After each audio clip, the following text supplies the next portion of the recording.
Alright, World Championships are coming up. You gotta decide who is most likely to win this year and what deck they might play. I have a few people in mind. The Yugioh World Championship is basically where people from all over the world who win a nationals or get an invite somehow, way, shape, or form go and play at the biggest competition in Yu-Gi-Oh history, ending almost the season of the year. In this case, we finished off the Cybernetic Horizon 2 Dark Neostorm year. And what decks are really good right now? We still have Thunder Dragon that's still playable. We still have Sky Striker that's still somewhat survived, mainly because the banlist is banlist. We have Salamangreat that's still playable with one circle. It doesn't really do anything. Orcus is pretty much dead because Nightmare Mermaid is banned in the OCG, so mixing that with the World's ban list, Nightmare Mermaid is not legal. And there are other decks that can do really well in this format. So before I continue on, I'd like to say what's going on, you guys. This is Kyle, other known as Blaster Joker, coming at you with a top 5 players who actually could have a chance of winning the championship. Now, mainly, I have a few people in mind. I'm not going to go by each division. I'm only going to go by main event because that's pretty much one of the most important wins of the entire year. I have somewhat 5 people in mind. Let me just pull up the list because I forgot who is in it this year, but I have a feeling I know who is going to do very well. Alright, let's get started with the top 5. By the list that I'm looking at right now, at 5th place, it's a tough one to actually put in 5th place.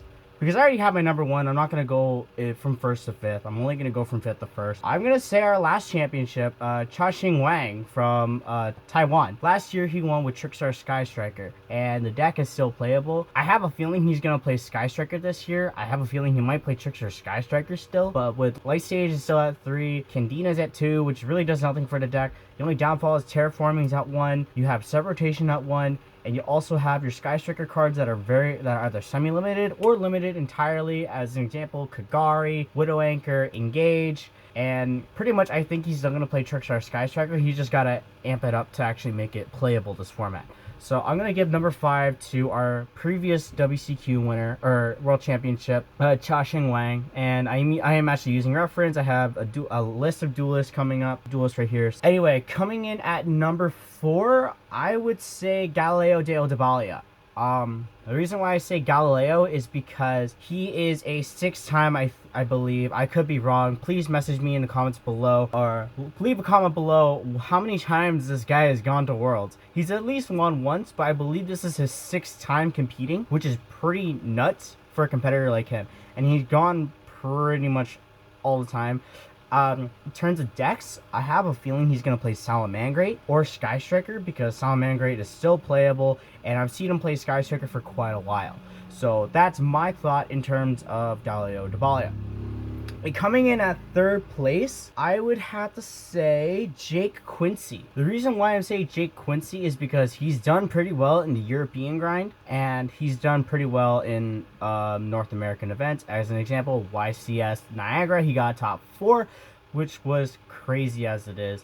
The only downfall is lost to the Paleozoic duelist, Michael, sorry if I butcher your last name, Michael Wicheski. I don't really know. I'm sorry in advance. Him, I have a feeling he's going to play some sort of Thunder Dragon deck that is still playable. As an example, there's still Dino Thunder that's still playable under 1 OV Raptor, but there are other cards that can be played in a deck to make it combo heavy. But then there are other options that you could play like Sky Striker, Salamangreat, Trickstar, and maybe some other combo deck. I don't know. And we also got to consider that Orcus is still somewhat playable because they still have Rusty Bardich. The only big downfall is that they don't have Mermaid, so there's still a possibility that Orcus could still be played, but it has to be played completely differently. So that's my number 3. My number 2, this is really tough between these 2 duelists because both these duelists have done the World's grind very well this year, and both earning a championship in some way, shape, or form, and in 2 specific places is pretty nuts, mainly in the US. So for number 2, it was hard, it was well thought, but I'm gonna have to give it to Jesse Cotton because Jesse Cotton has completely gone through the World's grind very well, earning one of his spots as one of the top 2 duelists to go to the Worlds through the World Playoff, the other being Gabriel Vargas. But Jesse Cotton, I think, has the edge in this one because he's literally one of, if not the best duelist right now, but I have to give it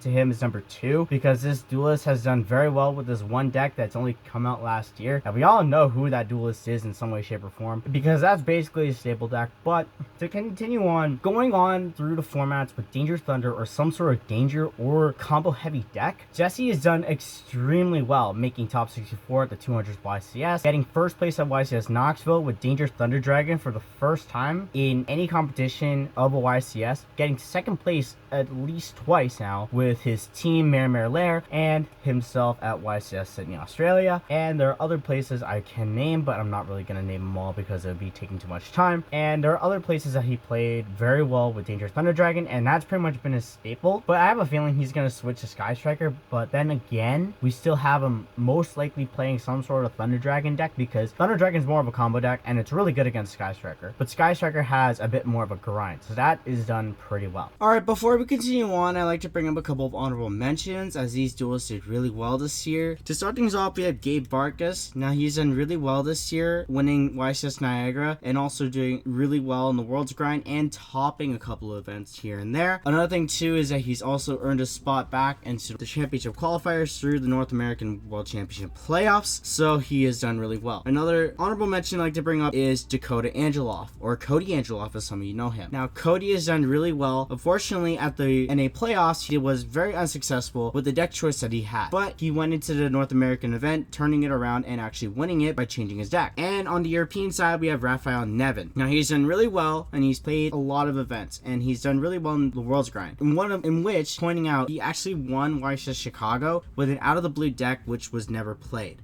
So huge kudos to him for doing that. But without any further ado, let's get on to our number one pick. And now my number one spot, it's kind of obvious at this point. This dude has done pretty well, earning first place at the 200th YCS, getting top 4 at the NAWCQ, and at least grinding very well with his team at YCS Atlanta, earning third place, and he's only played one deck this whole format, and I have to give it to Manav Dewar. The guy has done extremely well with Sky Striker. He's topped almost every format ever since the deck came out as a deck, and he's at least made it, and he's also reverse cursed it at YCS Niagara, beating Jeff Jones, and then continuing on to win every game after that. Now, the reason why I say Manav Dewar is most likely gonna win at number one is because his deck is not hit. He actually has a fighting chance because he's only stick to one strategy, which is actually really cool because I know a lot of people stick with one strategy the entire format or basically for quite a while,